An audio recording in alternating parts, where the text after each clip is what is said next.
Bonjour à tous et bienvenue dans cette nouvelle vidéo où aujourd'hui on va nettoyer ces 4 lecteurs DVD-ROM qui ont un seul problème. Ils lisent les disques mais ils n'arrivent pas à charger les données tout simplement. Donc on va les démonter et les nettoyer les 4 en même temps. Donc je vous ferai voir pour les plus nuls, je vous ferai voir comment on nettoie ce genre de lecteur CD. C'est pas vraiment très sorcier, mais comme ça on en profitera pour tester ces lecteurs CD-ROM. Donc un qui vient d'une brocante, un qui vient du Acer, celui-là qui vient d'un objet qu'on m'a donné, donc ça, ce lecteur-là, on me l'a donné, et celui-là qui vient d'une tour PC qu'on avait parlé dans le dernier retour déchetterie. Donc alors, j'ai de quoi faire pour faire cette vidéo, donc des cotons-tiges et de l'alcool à 70.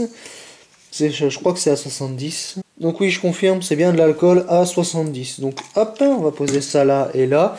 Et on va en démonter un sur les trois. Donc je pense qu'on va démonter ce LG là et puis on verra les autres aussi de toute façon. Donc alors nous voilà avec le fameux LG qu'on a trouvé très récemment dans un retour déchetterie. Donc c'est un LG DVD-ROM, il fait tout simplement DVD CD-ROM. C'est un GDR 8063, donc c'est un Hitachi LG, mais là celui-là c'est un full LG. Des fois on va trouver des full Hitachi, donc ça ce sera directement quand on n'aura pas le logo LG devant. Ils sont comme ça chez LG.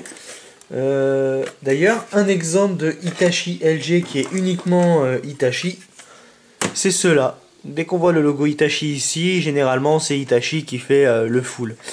Mais des fois ça arrive que la carte c'est Hitachi qui s'en occupe et le lecteur optique c'est LG. Mais LG au niveau lecteur optique c'est vraiment horrible. Donc je me suis jamais fait à LG au niveau des lecteurs DVD. Mais Hitachi en système de lecteur DVD se débrouille pas trop mal. Bon ensuite c'est les plus répandus. On va trouver très rarement des Sony ou des Lighton par exemple. Ce qu'on trouve le plus c'est des Toshiba, Samsung, Hitachi et LG. Sony c'est vraiment, ça sera vraiment sur des PC haut de gamme qu'on verra ça, ou certains PC, déjà c'est sûr on trouve du Sony chez Sony, exclusivement sur les Vaio. Faudrait que j'essaie de me procurer un Vaio pour voir ce qu'ils mettent à l'intérieur. Quand je dis un Vaio, c'est pas le AIO que j'avais, mais directement une tour PC. Donc bon, pour les tours PC, c'est trouvable. Mais bref, on n'est pas là pour ça. On va démonter celui-là et on va voir un petit peu ce qui nous cache à l'intérieur. Donc alors, nous voilà déjà en surface de celui-là. Donc nous avons une jolie carte contrôleur avec une puce de chez Panasonic. Donc alors voilà, donc nous avons une puce de chez Panasonic, une très bonne puce que je vois très souvent dans les Hitachi LG. Ça m'est arrivé d'en trouver dans des Ricoh et des Pioneer. Mais ça généralement c'est sur des vieilles tours PC que je trouve des Ricoh et des Pioneer. Maintenant à part Hitachi LG, bon c'est les plus répandus aussi comme je disais au tout début. Donc on a l'habitude de voir ceux-là. Voilà, c'était juste pour vous faire voir ce petit contrôleur qui est très répandu et qui est de très bonne qualité. En même temps, venant de Panasonic, ça m'étonnerait pas qu'il fasse de la merde. Donc ce que je vais faire, je vais coulisser ici et puis on va voir ce que ça donne côté nettoyage. Alors un truc qui est pratique sur ce genre de machine, c'est qu'ici on a tendance à avoir ici, donc quand on démonte en bas, on n'a pas besoin de se faire chier à chercher le petit trou là.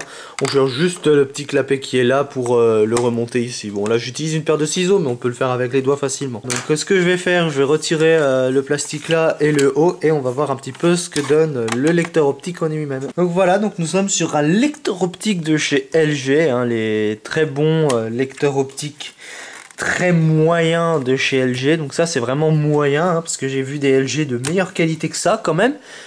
Même si je suis pas fan de la marque, faut avouer que quand même il y avait certains lecteurs qui étaient un minimum qualitatif.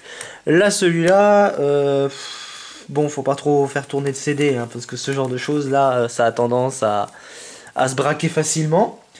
Donc ce que je vais faire, je vais tremper un peu mon coton-tige dans l'alcool. Et donc en fait pour ceux qui voudraient nettoyer les lentilles mais qui ont peur, en fait il n'y a rien de bien compliqué. Hop. On applique ceci sur la lentille. Hop là. Alors sachez que ce mouvement là ne fera rien à votre lentille. Donc ce que je ferai, je prendrai un vieux lecteur qui marche pas, que je garde juste pour tester les... comment j'appelle ça, les cartes de disque dur externe, parce que c'est comme ça que je teste les IDE. Donc voilà, hop, comme ça. Ensuite, si des fois vous en avez trop mis, hop, vous avez l'autre côté du coton-tige pour nettoyer en voie. Et voilà, donc rien de bien compliqué hein, quand on veut nettoyer la lentille. Parce que généralement, les pannes des lecteurs CD, c'est pas forcément la carte en elle-même. Des fois, ça peut arriver que ça soit la carte. Parce qu'un composant a trop chauffé ou il y a un truc qui fait qu'à l'intérieur, ça c'est bloqué. Mais ça, c'est un petit peu mystique. Et si quelqu'un a la solution pour ça, n'hésitez pas à vous manifester dans les commentaires. Donc là, une fois que vous avez nettoyé ça, hein, vous n'avez plus qu'à... Alors moi, ce que je fais... Je mets juste le dessus et puis je regarde un petit peu après pour tester un CD au hasard. Donc CD ou DVD, si un CD marche, le DVD devrait fonctionner. Mais des fois ça arrive que le DVD soit un peu capricieux. Donc dans ces cas-là, essayez de renettoyer ou de nettoyer tout simplement, hop, je sais pas si de nettoyer les nappes. Parce que des fois ça peut arriver que ça s'encrasse ces merdes aussi. Donc voilà déjà pour le premier. Hein. Donc je vais nettoyer les autres, comme ça on verra un petit peu la structure des autres. Et puis on voit à la fin pour tester tout ça. Alors nous voilà à présent sur le Hitachi LG que je voulais illustrer aussi parce que je voulais illustrer certains trucs qu'il y avait sur les lecteurs CD de cette époque-là, hein, entre 2000 et 2005. Même bien avant, hein, j'ai déjà démonté des lecteurs CD de 95 où on avait ce type de mémoire. Des fois c'est accompagné de 3 puces comme ça, mais bon, on va parler de ça après. Donc j'ai démonté le Hitachi LG et à part ce petit bout de plastique là pour voilà, pour pouvoir ouvrir le lecteur CD, je voulais qu'on se concentre sur la carte qui a deux, on va dire, bon je vais parler de processeur, qui a deux gestionnaires, bon je sais pas comment on va appeler ça, on va appeler ça chipset parce que c'est, ils ont plutôt tendance à être appelés chipset. Donc nous avons un chipset contrôleur qui doit contrôler, je pense, tout l'ensemble du lecteur CD. Et ça doit être un contrôleur audio. Nous avons de la RAM ici, donc je pense que ça doit aider par rapport aux sauvegardes de fichiers ou quelque chose comme ça. C'est ce qui était souvent utilisé pour certains CD-ROM. C'était sûrement utilisé pour le gaming en fait, qui anticipait le chargement d'un jeu. Et c'était stocké là-dedans en fait. Et après c'est un exemple que je donne tout con, hein, mais ça pouvait être utilisé pour des logiciels ou des trucs comme ça. Si des fois ça scratchait, c'était enregistré dans cette mémoire là. Nous avons aussi à l'intérieur une petite mémoire flash, ce qui n'est plus d'actualité sur les lecteurs CD. On verra ça avec le lecteur Blu-ray de chez LG. Hein, nous avons qu'un simple microcontrôleur et ce genre de puce là où doit y avoir le programme du truc. Après je sais pas trop à quoi ça sert ce genre de puce, donc voilà, donc si des fois vous avez la réponse, ben manifestez-vous en commentaire. Alors je vous disais en exemple, je voulais vous citer en exemple certains produits de chez LG qui étaient non recommandables. Et ben nous en avons un ici, regardez. Est-ce que vous avez vu comment la lentille elle fait? Elle tremble, alors que sur certains lecteurs ça... Je n'y ai pas, on a un système de force qui permet de bloquer la lentille en cas de vibration. Donc ce qui permet d'éviter déjà les rayures et aussi d'endommager le lecteur. Parce que des vibrations dans un lecteur CD, c'est pas forcément bon. J'ai déjà essayé avec un lecteur CD audio, ça te raye le disque et des fois ça te lit même plus les CD. Hein. Tu te demandes comment ça se fait qu'on puisse faire des fois des produits aussi fragiles. Donc je pense que ça doit être un entrée de gamme directement. Mais sinon dans l'ensemble, à part la carte qui est de très bonne qualité, ça pour moi c'est de la merde. Mais on va quand même nettoyer quand même, parce que celui-là il lit pas les disques en fait. Il fait tourner le CD, il identifie le disque, mais il charge rien. Après peut-être que c'est la carte qui a un souci, mais on va quand même nettoyer. Hop là, comme je vous ai dit au départ. Et comme vous voyez par rapport à l'autre CD, regardez, vous avez vu, j'appuie en profondeur, tandis que l'autre, ça s'arrêtait à un certain moment. Donc ce que j'appelle plus communément le système de force, pour éviter que ça parte dans tous les sens. Hop, on va essuyer un peu, voilà. Un autre lecteur CD qu'on va essayer plus loin dans la vidéo. Hop, donc pour protéger, on n'oublie pas de remettre juste le capot du dessus. Et on va passer à l'autre LG avant de passer au Sony. Alors voilà, donc on passe au dernier lecteur d'ici. Donc un truc qu'il y a maintenant par rapport aux anciens, c'est qu'on a deux VRM en plus. Juste un seul micro-logiciel. Alors voilà, c'est micro-logiciel, hein, ils appellent ça comme ça plus communément. Toi, tu retournes ici. Ça serait bien. Donc nous avons ici un micro-logiciel de chez Mediatek. C'est c'est de l'ARM, c'est un MT1959. Donc c'est un microcontrôleur, c'est un micro-logiciel pour lecteur CD. Donc après on verra à l'intérieur, hein, parce que c'est un lecteur Blu-ray. Ici nous avons la même puce que je vous disais que je savais pas trop ce que c'est, mais maintenant je pense que c'est tout ce qui... le système et tout, donc comme j'ai dit le programme, bon après tout est possible, et nous avons 2 EVRM. En dessous nous avons rien du tout. C'est vite fait, il n'y a rien, hein. C'est comme le Sony qu'on va voir, il n'y a rien en dessous, hein. C'est tout sur cette partie là. Donc un truc qui est pratique aussi c'est ça là. Hop. Tu te fais pas chier, et là il veut pas, hop là, voilà. Donc on va regarder un petit peu la lentille. Bon celui-là il a un avantage, c'est que je l'ai déjà nettoyé et il tourne plutôt bien, hein. Mais voilà, hein. Il y a quand même quelque chose à dire dessus. Nous y sommes. Voilà le lecteur Blu-ray de chez LG. Alors là ce qu'on va essayer de vérifier c'est de voir si on a ce champ de force. Et vous avez vu, nous ne l'avons pas. Vous avez vu, hop là. Bah, par contre vous faites pas avec le doigt, hein. Moi je le fais parce que j'ai l'habitude. Donc comme vous avez vu, hop, on a quand même un minimum de champ de force. C'est pas comme l'autre qui était appuyé vraiment à fond quoi.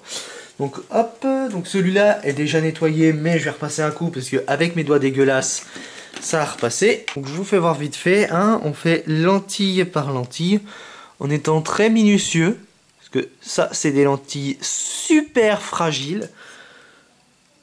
Enfin, j'appelle ça des lentilles, mais ça, en fait, tout le bloc qu'il y a là, c'est le bloc optique, donc on appelle ça plus communément l'œil, hein, quand on veut aller plus vite, mais c'est un bloc optique. Et ces blocs optiques-là ont tendance à coûter extrêmement cher. Bon là pour LG ça se négocie pour pas trop cher, mais imaginez pour Sony ou encore Samsung, c'est pas donné ce genre de merde là. Mais il y a un avantage qui est bien avec chez Sony, c'est que ça a tendance à être universel par rapport à certaines marques. Et une fois que c'est fini, on est tranquille, hein, ça va lire les disques totalement correctement. Et ensuite on va parler de la nappe. C'est assez épais pour un petit bloc optique. Hein, donc il n'y a pas de souci là-dessus. Et voilà, hein, tout simplement. Donc juste pour, je pense, le traitement des données, hein, parce que le Blu-ray ça a quand même pas mal de données, donc faut traiter les données assez rapidement. Donc c'est la seule solution que j'envisage pour ces lentilles-là. On pourra tester un Blu-ray tout à l'heure, hein, comme ça on verra si ça tourne, mais bon, il faudra que je teste avec un PC un peu plus moderne. Et donc nous voilà avec le Sony qui embarque un microcontrôleur de chez NEC. Parce que tout simplement la carte contrôleur qui fait ça c'est NEC. Alors NEC c'est un petit peu la qualité qu'il y a dans ces lecteurs CD-ROM. C'est à dire que quand Sony s'est mis à travailler avec NEC, NEC a fait de très bonnes cartes contrôleurs. Même si ça dépend des lecteurs CD, parce qu'il y a certaines gammes de ces lecteurs là c'est vraiment de la merde. Parce que tout simplement tout est full NEC. Et c'est Sony qui le commercialise. Là, le lecteur optique et le bloc optique, c'est du Sony tout craché. Et je vais vous faire voir pourquoi. Donc là, on voit ici le bloc optique que vous voyez ici. Et ici, vous voyez une petite fente. Si vous démontez des Sony NEC OptiArc, vous verrez que ceux-là, il n'y a que les Sony qui ont ce genre-là. Donc surtout les Sony haut de gamme. Donc là, on est en présence d'un lecteur haut de gamme. Il lit les CD, mais il a du mal. Donc je pense que la lentille est un petit peu encrassée. Et puis c'est tout, donc on retrouve le même système qu'il y a sur LG, hop, ce qui avantage pas mal l'ouverture des lecteurs CD pendant les réparations, c'est ce petit bloc, et puis voilà quoi. Donc on va se retrouver en surface pour voir l'intérieur de ce lecteur CD là. Donc nous voilà en présence du lecteur optique, et quand je vous disais qu'on reconnaît Sony, c'est parce qu'on reconnaît leur bon bloc, hein, donc hop, on va regarder, vous voyez que celui-là, il a un champ renforcé. Donc ce qui fait que si on appuie dessus, oh ça va, ça tient, mais regardez, hop. On voit qu'il tremblote pas, donc là ce que vous voyez trembler, c'est pas la lentille, mais c'est tout simplement le lecteur optique quand j'appuie dessus.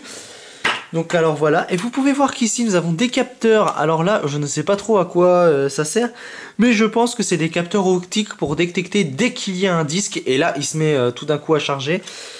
Ou c'est tout simplement des capteurs pour dire si ça fonctionne ou pas, hein, s'il y a des taux de panne d'erreur. Mais je ne pense pas. Et aussi nous avons un petit contrôleur à côté qui permet de contrôler pour dire ah c'est un DVD, c'est un CD, c'est un DVD R, W, c'est un DVD R. C'est pas directement dans le microcontrôleur. Donc ça c'est ce qu'il y a directement avec la lentille pour assister la lentille. Donc voilà, hein. Le bloc optique, j'ai remarqué qu'il était assez encrassé quand même. Donc là on le voit pas sur la caméra. Mais à l'œil nu, quand je vais un petit peu regarder de plus près, ben, on voyait que c'était légèrement encrassé. On va essayer de voir si c'est possible ici. Alors ça va être compliqué parce que l'autofocus me fait un peu chier, donc je vais le nettoyer, hein, vite fait. Donc voilà, hop, on va faire un petit coup de nettoyage. Hop, vous avez vu, une fois que c'est nettoyé, hop là, on voit quand même, on voit quand même à la caméra qu'il est un peu plus propre quand même. Il a gagné un teint de couleur supplémentaire. Hop, on va repasser un dernier coup quand même. Hop là, je suis très content parce que je vais ressusciter ce lecteur CD et que j'en suis... parce que c'est un lecteur CD que je voulais depuis un moment. J'ai tendance à apprécier les Sony NEC OptiArc pour la qualité et leur résistance. J'en avais trouvé un en déchetterie qui était tout défoncé, il tournait encore. Alors que j'ai vu des Hitachi LG tout défoncé, ça tournait même plus, hein. Le moteur il faisait... Ah bah il était mort. Là, le moteur est tout tourné, c'était juste que le bord du plastique et la carte étaient légèrement voilés et tout, mais ça fonctionnait parfaitement. Hein. C'est là où on voit que Sony avec NEC et même avec OptiArc, ils avaient tendance à avoir de très très bonnes qualités de finition. Contrairement à certains Hitachi LG, hein. Bien sûr, je mets pas tous les Hitachi LG dedans. Hein. Il y a des Hitachi LG qui fonctionnent et des Hitachi LG qui marchent pas. Et tout ça doit dépendre de la gamme. C'est comme Samsung. Alors, les Samsung, c'est un peu spécial. Tu sais pas où ils vont avec les lecteurs CD-ROM. Mais ça, encore une fois, on en parlera quand on regardera les Samsung. Parce qu'il y a des Samsung à regarder. Et aussi, on verra aussi les Pioneer. Parce que j'ai pas mal de Pioneer qui sont super intéressants. Donc voilà, donc on a fini un petit peu le tour des lecteurs CD et on va les tester un par un. Donc alors voici ce que je viens de monter, donc une petite carte mère avec un Pentium dual-core E6200 et le lecteur Sony qu'on a réparé en premier. Et il y a déjà un truc où je suis assez content, c'est que le nettoyage a été bénéfique. Donc, et la petite alimentation, la no-name, mais on en parlera dans une autre vidéo, parce que je voulais tester la carte mère en Pentium 4, mais il y a quelques soucis que je dois voir externes, et j'ai voulu tester une autre carte mère avec un Phénon triple core, mais le problème c'est qu'il faut que je remette de la pâte thermique, et que j'avais la flemme de remettre de la pâte thermique, donc j'ai pris cette carte mère là qui était en phase test, et nous avons connecté j'ai connecté le lecteur CD Sony que je vais zoomer et puis après on va faire petit à petit. Donc celui-là c'est pour voir les IDE après pour voir s'il tourne. Donc on va se retrouver tout de suite avec le Sony. Donc nous voilà pour la phase test du Sony. Donc alors donc j'ai mis un lecteur DVD, donc j'ai mis le DVD d'installation de Windows Vista en 32 bits. Qui est en format DVD. Hop, donc ce que je vais faire, je vais allumer la carte mère et on va voir ce que ça provoque. Donc on peut voir que la lentille, il en a identifié le lecteur CD et qu'il a chargé quelques fichiers pour faire sa vérification. Et que ça fonctionne. Accessoirement, mais on va attendre que la carte mère elle boot parce que là je suis encore sur l'écran d'accueil. Ok. Et hop. Donc je sais pas si vous entendez bien, mais là on voit que la lentille elle charge des fichiers. Donc voilà, je sais pas si on le voit bouger. Alors vous devez le voir bouger vous-même et vous pouvez voir ici une petite lueur rouge. Voilà, donc on voit la lentille qui fonctionne. Donc c'est un truc qui est bien sur les lecteurs CD de Sony, c'est que le lecteur optique que Sony a mis au point, c'est qu'on peut voir rien que par le dessous si le laser fonctionne. Après si des fois le laser fonctionne mais qu'il ne détecte pas le CD, c'est que comme je vous l'ai dit, c'est un problème au niveau de la lentille qui est à nettoyer. Et là c'était le cas en fait. Je voudrais constater que la puce que je touche ici est hyper brûlante. Je viens de me brûler le doigt d'ailleurs, mais c'est pas bien grave. Donc là on vient de ralentir le disque parce qu'il charge les quelques fichiers. Device connected this computer. Bon, à ce qu'il dirait, donc j'ai un petit problème avec le lecteur CD, mais c'est pas grave, on voit qu'il a chargé la première partie des fichiers. Hop là, donc on va le débrancher. Et on va passer tout de suite au lecteur Blu-ray LG. Donc là vous pouvez voir que j'ai connecté le lecteur Hitachi LG que je vais ouvrir. Je vais lui mettre son CD. Je vais l'aider à s'ouvrir accessoirement. Allez. Voilà, ouvre-toi. Ah, il est difficile à ouvrir, donc je pense que la courroie sera à changer. Hop là, donc il est où Windows Vista, il est là. Hop là, donc j'ai mis, comme vous voyez, le lecteur CD. On va tout de suite le retourner. On va pas voir grand chose, mais je vais l'incliner comme ça. Hop. Donc au départ, il fonctionnait pas. Et là, comme de par magie, normalement ça devrait tourner. Bon, C'est peut-être pas forcément bon signe le son qu'on entend là, mais donc vous voyez, hein, c'est un LG. Donc un full Hitachi là, cette fois. Donc je pense que le Hitachi il a fait son temps, il a dû être pas mal sollicité ou pas du tout sollicité du tout. Et ce qui a clairement endommagé le lecteur, quoi. On va essayer comme ça pour voir. Allez. Donc je vais vous dire si ça fonctionne ou pas. Non, bon bah c'est pas la peine, je ne vais pas insister. Laisse-moi juste éjecter le disque s'il te plaît, Hitachi LG là. Donc on est en phase d'un lecteur CD bah, qui a un sérieux problème quoi. Donc hop là, on va le débrancher. Donc il fait partie des lecteurs CD, comme je vous ai dit, des Hitachi LG qui sont de mauvaise qualité, hein, on va pas se le cacher. Et honnêtement, ce lecteur CD, bah, il est foutu, quoi. Donc je vais essayer de voir si je peux le ressusciter pour le refaire tourner. On va tester celui-là directement et puis on va voir après. Donc là, on va avoir un avantage sur celui-là. C'est qu'on va pouvoir voir la surface du disque si ça tourne sans souci. Donc sur les 4 lecteurs qu'on a fait tourner, il y en a un qui fonctionne. Alors est-ce que toi tu fonctionnes? Alors, il a détecté le disque, mais il n'a pas fait plus que ça.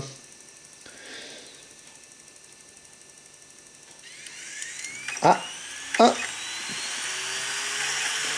Et ben un autre lecteur CD que nous avons ressuscité, parce que quand je l'avais essayé, il tournait pas, hein, il chargeait les disques et il s'arrêtait. Ah mais là nickel, donc nous sommes en face d'un autre lecteur CD qu'on a pu ressusciter grâce au nettoyage de la lentille. Donc alors des fois, à part le Hitachi LG qu'on a vu qui fonctionne pas du tout, hein, des fois juste un démontage et on nettoie la lentille vite fait et c'est bon pour que ça reparte. Donc c'est encore un de ces lecteurs CD qui ont ce souci là quoi. Donc surtout que celui-là il était très poussiéreux, hein, vous auriez dû voir son état. Et bah alors voilà, on va pouvoir éteindre. On va attendre qu'il s'arrête quand même. Et puis on va regarder le lecteur Blu-ray, comme ça on testera un Blu-ray disque pour voir s'il le trouve. Donc là on va finir avec le lecteur Blu-ray où on va lire un DVD et un Blu-ray. Donc le Blu-ray on en parlera après parce que c'est pas mon Blu-ray, hein. Moi j'ai pas de Blu-ray disque, hein, parce que je trouve que les lecteurs Blu-ray sont encore à l'heure actuelle assez chers. Et bon oui, je sais, j'ai acheté des trucs un peu spéciaux, mais bon pour moi le Blu-ray ça passe à côté quoi. Surtout que là je vais m'entamer une petite collection de VHS. D'ailleurs là j'ai essayé de faire une vidéo sur le magnétoscope que j'ai réparé, mais on n'en est pas là. Donc j'ai mis, comme vous voyez, j'ai mis le CD Windows Vista, donc le DVD Windows Vista. Donc si, comme je vous ai dit, si le DVD fonctionne, le CD fonctionne, mais essayez toutefois, parce qu'on sait jamais, des fois le DVD fonctionne, mais le CD c'est un peu capricieux. Donc hop, on va l'allumer.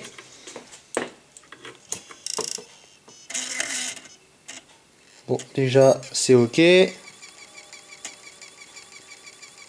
Alors si vous entendez ce bruit, hein, j'en ai demandé à certains qui avaient le même, c'est les bruits récurrents des Blu-ray LG quand ils chargent. C'est un peu bizarre comme bruit, mais c'est quand il intervertit sur les deux lentilles, il regarde si c'est Blu-ray DVD, Blu-ray DVD, Blu-ray DVD, et il fait ça à chaque fois.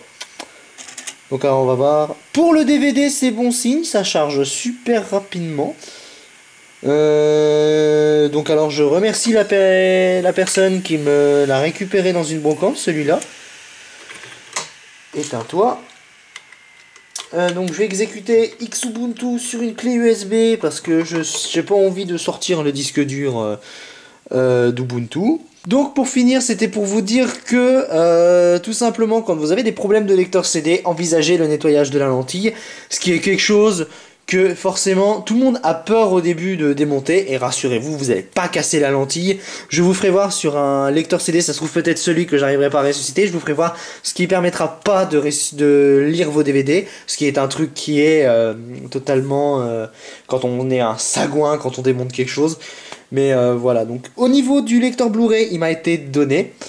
Et je vais dire un truc par rapport à des objets qu'on me donne. Si des fois vous voulez me donner des objets, pensez à bien me demander avant si je suis intéressé, parce que ça on m'y a acheté contre mon gré Et voilà, donc je ne veux pas vous attirer de problème, et que si des fois vous voulez m'envoyer des objets ou me donner des objets, ou que vous avez acheté, trouvé des objets, vous voulez me les envoyer, demandez-moi avant tout simplement, on pourra tout simplement en discuter ensemble. Donc vous avez Discord et les mails pour ça, vous avez aussi Instagram, et puis voilà. Donc j'espère qu'en tout cas cette vidéo vous aura plu, et je vous dis à la prochaine pour une autre vidéo.